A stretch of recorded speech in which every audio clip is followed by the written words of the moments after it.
Hello everyone, स्वागत है आपका आज की क्लास में और मैं हूं आपका नेट वाला भैया। हाँ जी, चलिए करते हैं आज की क्लास की शुरुआत। सर इससे पहले ये बताइए कि लास्ट क्लास में क्या पढ़ाए थे। जी लास्ट क्लास में हमने कवर किया था आपका क्या इंपॉर्टेंस ऑफ बिजनेस एनवायरनमेंट और एनवायरमेंटल स्कैनिंग। हाँ जी, तो सर आज क्या कवर करने वाले हैं। आज हम लोग देखने वाले हैं जी इकोनॉमिक एनवायरनमेंट, ठीक है, और उसके कंपोनेंट्स और कॉन्सेप्ट्स को समझने वाले हैं। चलिए चलते हैं क्लास में और समझते हैं सारी चीजों को। आइएगा जी। देखिएगा जी, थोड़ी आज एनर्जी कम रहेगी क्योंकि थोड़ा तबियत ठीक नहीं है ना, तो आज मैनेज कीजिएगा, बट फिर भी मैं कोशिश करूंगा आपको अच्छे तरीके से एक्सप्लेन करने का, चीजें समझाने का। आइएगा, देखिएगा जी इकोनॉमिक एनवायरनमेंट। सर इससे पहले ये बताइए ना कि आपने बिजनेस एनवायरनमेंट में हमें कंपोनेंट्स ऑफ एनवायरनमेंट बताया था। क्या बताया था सर? दो तरह के कंपोनेंट्स। कौन? एक होता है एक्सटर्नल, एक होता है इंटरनल। सर एक्सटर्नल के भी दो पार्ट बताए थे, एक था माइक्रो, एक था मैक्रो। सर माइक्रो वो था जो डे टू डे फंक्शनिंग को ये करता था, ठीक है ना, जो बिजनेस के बाहर ही था but day to day functioning में दिक्कत करती थी मैनेज, अगर कोई उसमें से फैक्टर इंपैक्ट डाल रहे तो। और दूसरा क्या था सर? दूसरा मैक्रो फैक्टर था जिसकी वजह से पूरा इंडस्ट्री इंपैक्ट कर रहा था, नहीं कहीं ना कहीं ऑर्गेनाइजेशन के बाहर की चीज थी ये। और उसमें से सर आपने एक चीज बताया था पेस्टल, और पेस्टल में पॉलिटिकल, इकोनॉमिकल, सोशल, इसमें से एक और पार्ट बताया था जिसको हम लोग बोलते हैं क्या? Economic environment.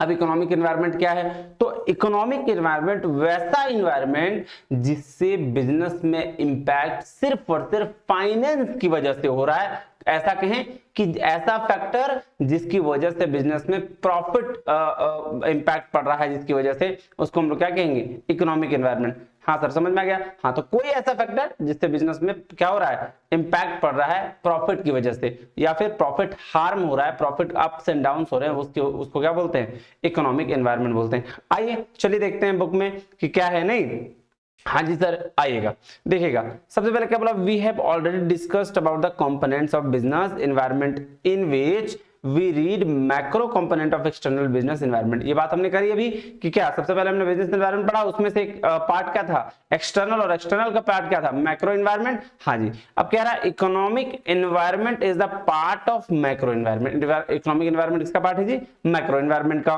कह रहा there are varying internal and external factors, external और इंटरनल दोनों फैक्टर्स हैं, that have an impact on business of all types and affect their financial performance. क्या बोल रहा है कि ये वैरी करते हैं क्या? इंटरनल और एक्सटर्नल फैक्टर्स जो इंपैक्ट करते हैं किस पे? बिजनेस पे, ऑल टाइप, किसके लिए? फाइनेंस को लेकर, फाइनेंशियल परफॉर्मेंस को लेकर।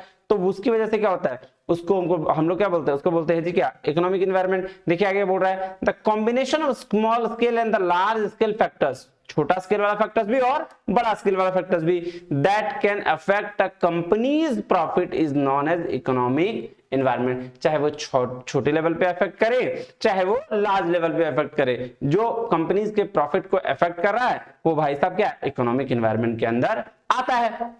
कह रहा है if you are interested in a career in economics, finance or business, it can be useful to understand exactly what these factors entail and how they can affect different types of business। Sir हम लोग को ये तो लिख दिया sir, हम लोग को तीनों पढ़ना है, इकोनॉमिक्स भी पढ़ना है, फाइनेंस भी पढ़ना है। नहीं तो करियर तो सर हम लोग का टीचर है, हम लोग बनने वाले क्या है? टीचर है, तो हम लोग को सब पढ़ाना है, इसलिए हम लोग को समझना तो बहुत जरूरी है। चलिए चलते हैं नेक्स्ट। क्या बोल रहा है? कह रहा था economic environment refers to all economic factors. वैसा क्या बोल रहा है? इकोनॉमिक एनवायरनमेंट किससे फैक्टर्स है? All economic factors that affect the commercial and the consumer behaviour. Commercial भी और कंज्यूमर बिहेवियर को भी जो इफेक्ट करता है उसको क्या बोलते हैं? इकोनॉमिक एनवायरनमेंट बोलते हैं। तो कमर्शियल में क्या प्रॉफिट नहीं आता है? सर बिल्कुल आ जाता है। तो वही तो बात है। कह रहा था economic environment consist of all the external factors in the immediate market place and the broader economy. क्या बोल रहा है? कौन इकोनॉमिक एनवायरनमेंट क्या कंसिस्ट कर रहा है? क्या इसके अंदर है? सारे एक्सटर्नल फैक्टर्स जो मार्केट प्लेस और इकोनॉमी के बिहाफ में देखे जाते हैं। कह रहा these factors can influence the business. वो फैक्टर क्या इन्फ्लुएंस कर सकता है बिजनेस को?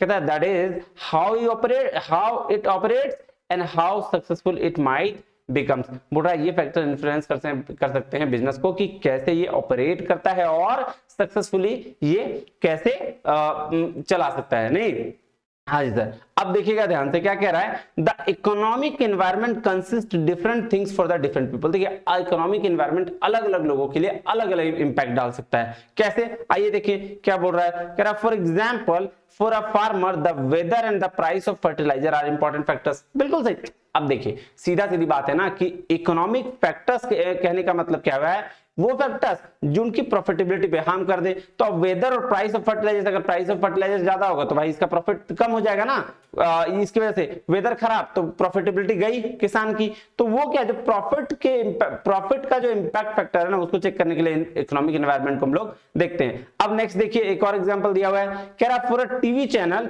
ऑन द अदर एंड, दूसरे तरफ टीवी चैनल के लिए the growth of internet advertising matters a great deal but not the weather. अब देखो टीवी चैनल के लिए क्या होगा, इंटरनेट एडवर्टाइजिंग, कितना एडवर्टाइजमेंट आता है ये ज्यादा फैक्टर है उसके लिए। अगर ज्यादा एडवर्टाइजमेंट आएगा तो ज्यादा प्रॉफिट, नहीं आया तो कम प्रॉफिट। कह रहा है internet advertising matters to a TV station because the internet compete the advertising business. अब इंटरनेट क्या कर रहा है, एडवर्टाइजिंग बिजनेस को कॉम्पीट कर रहा है। कहता है for a farmer however advertising media is not important. अब देख लो, तो हर इंसान या हर चीजों के लिए, हर पर्टिकुलर थिंग्स के लिए अलग अलग ये प्रॉफिटेबिलिटी क्या होती है, हार्म होती है, और उसके लिए अलग अलग फैक्टर्स होते हैं जो उनको हार्म करते हैं या हानि पहुंचाते हैं। नहीं, हाँ जी सर। अब चलें, अब देखिए क्या बोल रहा है, कह रहा the business development bank of Canada has the following definition of the term. अब ये business development bank of Canada के अनुसार क्या कहता है, देखिए आइए। कह रहा है the term economic environment refers to all external economic factors that influence the buying habits of consumer and business and therefore affect the performance of a company. बोल रहा है ये तो डेफिनेशन क्या दिया, बस उसी को थोड़ा सा घुमा के दे दिया। इसने क्या बोला, ये वो सारे एक्सटर्नल इकोनॉमिक फैक्टर्स हैं जो इन्फ्लुएंस कर सकते हैं क्या, कंज्यूमर के हैबिट्स को, नहीं बाइंग हैबिट्स को, कि भाई साहब खरीदने की आदत डलवा सकते हैं, और उसकी वजह से क्या हो सकता है, परफॉर्मेंस ऑफ द कंपनी को हम लोग बढ़ा सकते हैं या इफेक्ट डाल सकते हैं। जैसे एग्जाम्पल के तौर पर, जब कोई प्रोडक्ट इतना अच्छा हो, ठीक है, और कि उसको लोग डिमांड में पूरा खरीदे जा रहे हैं, तो क्या होगा, कंपनी की प्रॉफिटेबिलिटी बढ़ जाएगी। लेकिन सिंपल सी बात है, अगर कोई प्रोडक्ट, जैसे एक छोटा सा एग्जांपल लेता हूं, मैगी का मैं हमेशा लेता हूं। मैगी जब पता है, जब वो शीशा वाला आया था कि भाई साहब उसमें शीशा निकलने लगा, उसकी प्रॉफिटेबिलिटी सीधा कम हो गई थी। कंज्यूमर उसको खरीदना नहीं चाह रहे थे कि भाई उसमें शीशा निकलेगा, अपना इंपैक्ट खराब होगा। लेकिन फिर मैगी ने अलग अलग तरीकों से, अलग अलग ये करके फिर धीरे धीरे मार्केट में वो जगह फिर भी नहीं बना पाया, लेकिन फिर भी ठीक है। तो वो चीजें, तो इससे क्या हुआ सर, इससे इंपैक्ट पड़ा बिजनेस एनवायरनमेंट में, यानी कि इकोनॉमिक एनवायरनमेंट पे, उसके फाइनेंशियल कंडीशन पे इंपैक्ट पड़ा। कह रहा है these factors are often beyond a company control. ये फैक्टर क्या है, कंपनी के कंट्रोल से बाहर है, and may be either large scale और मैक्रो और द स्मॉलर स्केल माइक्रो। और वही बात है ना भाई, माइक्रो और मैक्रो दोनों स्केल में हो सकता है। छोटे लेवल पर कंपटीटर्स वगैरह देखेंगे, सप्लायर्स देखेंगे, डिमांड देखेंगे, ये सारे, अच्छा भी आगे देखेंगे ये सारी चीज, तो ये सब इंपैक्ट करेगा। और मैक्रो लेवल पर अनएम्प्लॉयमेंट इंपैक्ट करेगा। नहीं, आगे देखते हैं कि चीज पढ़ेंगे, आपको एकदम शान से पढ़े, देखिए समझ में आएगा क्या बोल रहा है। कह रहा है द इकोनॉमिक एनवायरनमेंट फैक्टर्स। अभी इकोनॉमिक एनवायरनमेंट के फैक्टर्स की चर्चा करनी है। The economic environment consist of macro economic factors और माइक्रो इकोनॉमिक फैक्टर्स। अब देखिएगा माइक्रो इकोनॉमिक फैक्टर्स क्या है, बोलता है, एक एक करके इसकी चर्चा आराम से करते हैं। कह रहा है the micro economic environment refers to the factors that have an effect at individual company और कंज्यूमर लेवल। देखिएगा माइक्रो इकोनॉमिक एनवायरनमेंट क्या रिफर्स करता है जी, वो सारे फैक्टर्स जो कंपनी की इंडिविजुअल बेसिस पर या कंज्यूमर लेवल पर क्या कर सकता है, हार्म कर सकता है। नहीं, कहता है they don't affect the whole economy but can have an effect on particular companies. Examples of micro economic factors include. अब देखिएगा बोला ये होल इकोनॉमी पे इंपैक्ट नहीं डालेगा। सर होल इकोनॉमी पे इंपैक्ट कौन डालेगा, सर मैक्रो इकोनॉमिक फैक्टर्स। नहीं, जैसे अनएम्प्लॉयमेंट वगैरह होता है तो वो तो अनएम्प्लॉयमेंट तो ऐसा नहीं है किसी पर्टिकुलर मेरे घर के पीछे वाले गली में अनएम्प्लॉयमेंट हो रहा है, ये तो पूरा देश की बात है। हाँ जी सर, ऐसे। तो अब चले नेक्स्ट। हाँ, क्या बोल रहा है, माइक्रो इकोनॉमिक फैक्टर्स का एक एक करके पढ़ते हैं। देखिएगा जी कॉम्पिटिटर्स कितना वैल्यूएबल चीज है कि भाई साहब कॉम्पिटिटर का एनालिसिस करना बहुत जरूरी है। क्यों करना जरूरी है, क्योंकि अगर मान लेते हैं आपने, मान लो कि ये पेन बनाया और ये पेन का रेट 10 रुपए रखा है, और सामने वाला आया और इसी तरह का सेम पेन एकदम बेस्ट क्वालिटी के साथ आपको 5 रुपए में दे रहा है, तो सर आपकी कंपनी का तो बैंड बच गया। प्रॉफिटेबिलिटी क्या हो गई, सीधे आधा कम। आपको भी तो कम करना पड़ेगा। अगर आप कम प्राइस नहीं किए तो मार्केट में सस्टेन नहीं कर पाइएगा, ठीक है ना। तो ये क्या है, ये कॉम्पिटिटर्स को एनालाइज करना है, और इसकी वजह से क्या, ये माइक्रो फैक्टर से बेसिकली। आइए देखिए, कह रहा है company may be see an impact on their profits. क्या बोल रहा है, companies may see an impact दिया ऑन देयर प्रॉफिट्स। कह रहा when the number of competitors in the market changes, अगर नंबर ऑफ कॉम्पिटिटर मार्केट में आ रहे हैं तो कंपनी को इंपैक्ट पड़ता है किस पे, प्रॉफिट पे। कैसे, कह रहा फॉर एग्जांपल, क्या एग्जांपल दे रहा है, कह रहा if a new company opens that sells a similar product at a lower rate, the more expensive company might lose business। अब सिंपल सा बात है, वही मैंने बात बताया ना कि मान लो एक नया कंपनी है और उसने क्या किया, सेम लेवल का प्रोडक्ट, अभी कोको कोला और पेप्सी का एग्जांपल ले सकते हो कि कोको कोला मान लो 10 रुपए में बेच रहा है तो पेप्सी भी 10 कर देगा, कोको कोला 20 कर दिया तो पेप्सी भी 20 कर देगा। समझ रहे हो ना, एग्जाम्पल के तौर पर। हाँ जी सर, बिल्कुल यही चीज है। तो अब क्या किया, अगर मान लेते हैं सिमिलर प्रोडक्ट पे ज्यादा एक रखा एक कम रखा तो ज्यादा वाला लूज कर जाएगा मार्केट। समझ में आया। हाँ जी सर। दूसरा क्या है, डिमांड। अब जिस चीज का डिमांड ज्यादा उसका प्रॉफिटेबिलिटी ज्यादा, जिसका डिमांड कम प्रॉफिटेबिलिटी कम। आइए चेक करते हैं, कह रहा various external factors that can affect how much demand there is for a company's product और services which can significantly affect its bottom line. अब देखिएगा वही चीज बोल रहा है ना कि कंपनी प्रोडक्ट में जिसका डिमांड ज्यादा उसका क्या प्रॉफिटेबिलिटी ज्यादा, डिमांड कम प्रॉफिटेबिलिटी कम।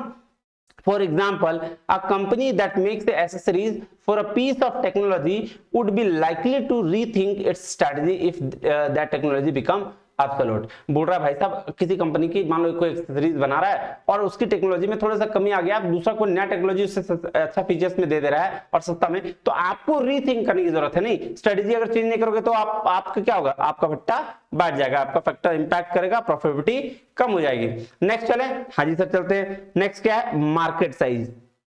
अब देखिएगा मार्केट साइज पे क्या इंपैक्ट पड़ रहा है, आइएगा देखते हैं क्या बोल रहा है। Market size refers to the total possible number of sales can make often over the course of a year और अदर इकोनॉमिक पीरियड। अब देखिएगा क्या बोल रहा है, if the market changes it can affect the company's profit. बिल्कुल सही है, अगर मार्केट साइज में सेल्स किसी चीज का ज्यादा हो रहा है, देखिए एक चीज का लिमिटेशन, एक चीज का ओवर तो हर समय आता है। जैसे पहले हम लोग वॉकमैन चलाते थे, वो जो टेप वाला जो रिकॉर्डिंग होता था, रेडियो, उसके बाद रेडियो आया, रेडियो अभी देखो रेडियो बहुत कम हो गया। तो हर चीज का एक पीरियड होता है, लास्ट तक खत्म हो जाता है। तो जिस समय जो पीरियड ज्यादा चलता है उस समय तो उसकी रहती है, लेकिन जैसे ही वो खत्म हो जाता है और मार्केट में चेंज आ जाता है तो कंपनी के प्रॉफिट को सीधा इफेक्ट कम कर देता है। ठीक है, समझ में आ गई। हाँ जी सर। चलिए अब सप्लायर्स, अब देखिएगा ये कैसे इंपैक्ट करेगा। अगर सप्लायर्स आप मान लेते हैं 5-10 सप्लायर्स अपने पास रखते हो तब तो कोई दिक्कत नहीं। मान लो किसी एक दिन सप्लायर ने मना कर दिया, प्रॉफिटेबिलिटी पे इंपैक्ट तुरंत आएगा। हाँ आएगा सर।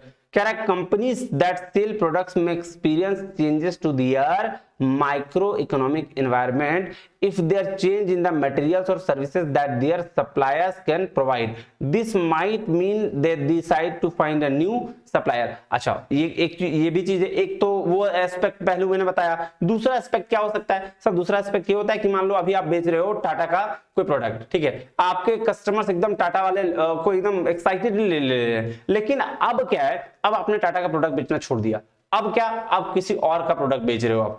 तो जो टाटा की आपको वैल्यू थी कस्टमर के दिमाग में, वो अदर कंपनीज की बनाने में टाइम लग जाएगा। इसीलिए कह रहा है कि उस समय क्या होगी, कंपनीज की प्रॉफिटेबिलिटी कम हो जाएगी। तो सप्लायर्स जिससे आप प्रोडक्ट ले रहे हो वो 1, 2, 3 जो कंज्यूमर मांगता है उससे लो, या तो फिर अगर आप नया प्रोडक्ट ले रहे हो तो उस समय थोड़ा प्रॉफिटेबिलिटी में दिक्कत आएगा, वो आपके बिजनेस को इंपैक्ट करेगा। नेक्स्ट चलें, नेक्स्ट है जी सप्लाई। कह रहा है changes to the availability of a particular material that company uses to make its product might influence the its profit margin. अब क्या बोल रहा है कि कोई भी चीज अगर पर्टिकुलर मटेरियल है और उसमें चेंजेस हुआ, ठीक है, तो उसकी वजह से क्या होता है, प्रॉफिट मार्जिन पे इंपैक्ट पड़ सकता है। ठीक है, हाँ जी सर। नेक्स्ट चलें, नेक्स्ट है डिस्ट्रीब्यूशन चेंज। अब देखिए डिस्ट्रीब्यूशन चेंज क्या हुआ सर, डिस्ट्रीब्यूशन चेंज वही ना कि एक दो जगह से दूसरी जगह तीसरी जगह कैसे जाना है। कह रहा है कंपनी यूज वेरियस मेथड, मतलब सामान कैसे पहुंचना है, हमें जाना है वाला बात नहीं कि अमेजन पे आपका सामान मिल रहा है, फ्लिपकार्ट पे मिल रहा है, या फिर ऑफलाइन स्टोर्स खोल रखे हैं, तो उसको डिस्ट्रीब्यूशन चेन कहा जाता है बेसिकली। नहीं, हाँ जी। कहता है company use various methods to distribute their products, किसके लिए, distribute their products for example by selling them over the internet और इन शॉप्स। बोल रहा है क्या कि कंपनीज अलग अलग मेथड्स यूज करते हैं प्रोडक्ट को डिस्ट्रीब्यूट करने के लिए, चाहे वो सेलिंग करे आपके ऑनलाइन प्लेटफॉर्म पर चाहे ऑफलाइन प्लेटफॉर्म पर। अगर ऑनलाइन और इनमें से थोड़ा भी चेंजेस आ गया, मान लो अभी देखो कोविड का दौर था, कोविड में ऑफलाइन वाला तो काम खत्म हो गया था, अब सोचो जिसका डिस्ट्रीब्यूशन चैनल ऑनलाइन नहीं होगा, जो सिर्फ ऑफलाइन पे डिपेंडेंट होगा, उसकी तो नहीं आ गई, उसका तो प्रॉफिटेबिलिटी पूरा इंपैक्ट पड़ गया। हाँ जी सर, तो ये होता है डिस्ट्रीब्यूशन चैनल का इफेक्ट।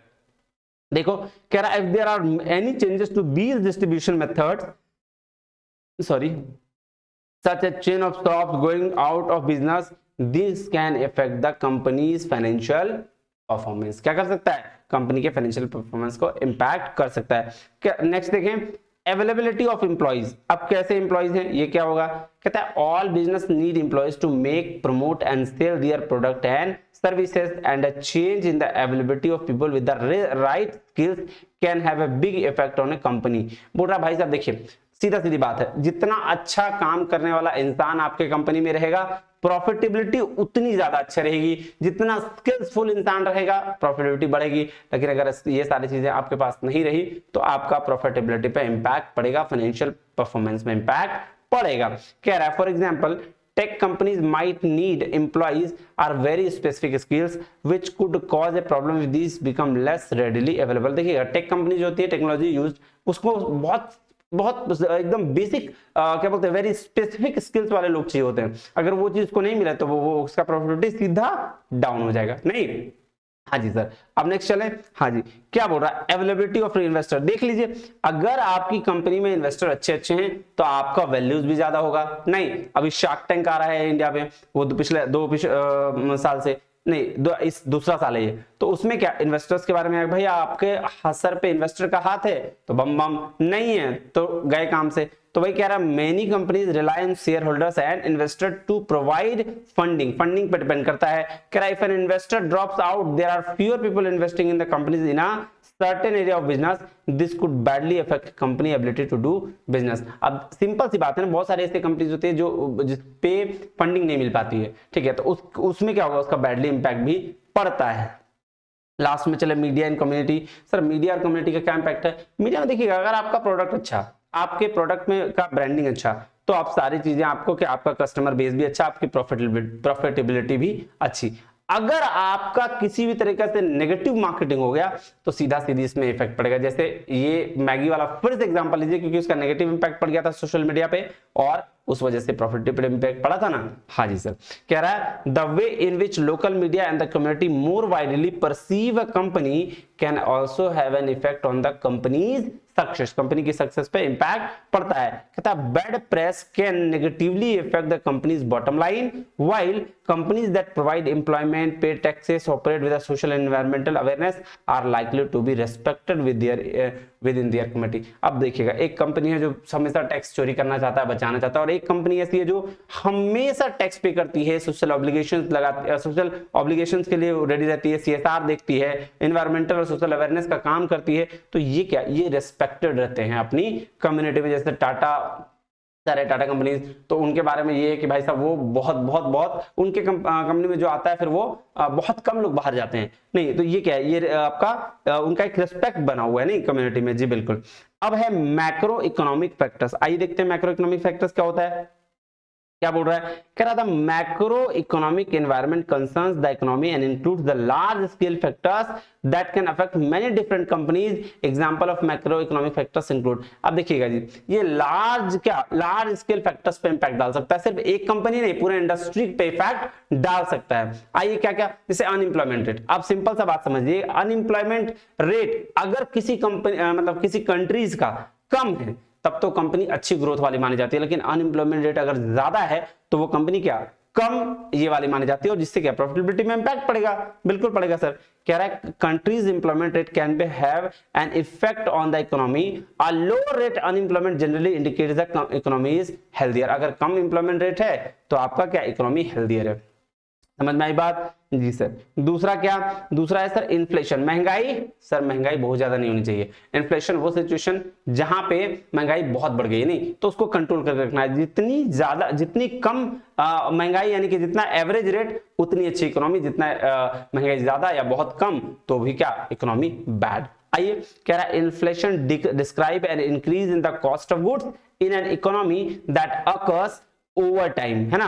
कह रहा rapid inflation is generally seen as a sign of economic instability while gradual inflation is a normal economic factor.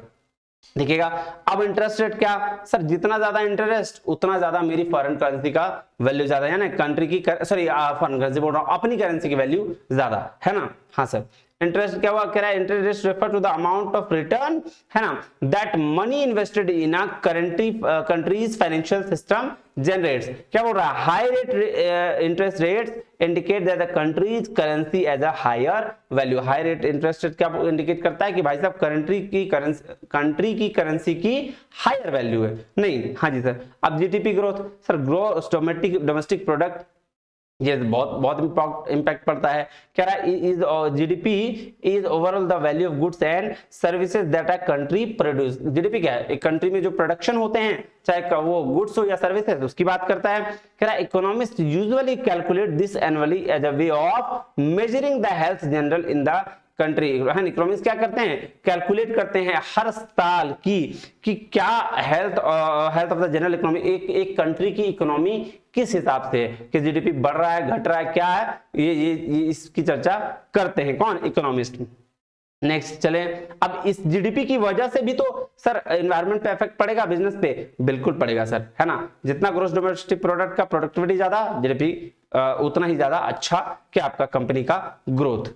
कह रहा है टैक्स देखिएगा, कह रहा है tax companies are liable for various tax and charges that the government sets. अब देखिएगा company अलग अलग टैक्सेस के लिए लायबल होती है, ठीक है, और जो गवर्नमेंट सेट करके भेजता है, ठीक है। अब बोलता है कि अगर किसी तरह का चेंजेस कर रहे हैं, changes to the rate companies pay have an effect on the economy. आप समझ लीजिएगा, सिंपल सा बात समझिएगा एकदम, ठीक है। अब देखिएगा जैसे पेट्रोल वगैरह, ठीक है, मैं गवर्नमेंट के बिहाफ में समझा दे रहा हूं। पेट्रोल वगैरह पे क्या लगता है, अभी नॉर्मल टैक्स लग रहा है, ठीक है। उस पे जैसे जीएसटी आएगा आपका पेट्रोल का रेट हो जाएगा, अभी 100 रुपए है, 70 रुपए 75 रुपए के आसपास हो जाएगा। तो टैक्स रेट की वजह से क्या हुआ, आपका ये सारी चीजें इंपैक्ट कम हो गई। अब जैसे पेट्रोल का कम होगा दाम, फिर कार वगैरह मस्त यूज करेंगे, नहीं तो क्या इससे कंपनीज की प्रॉफिटेबिलिटी पे इंपैक्ट पड़ा, सर बिल्कुल पड़ा, नहीं।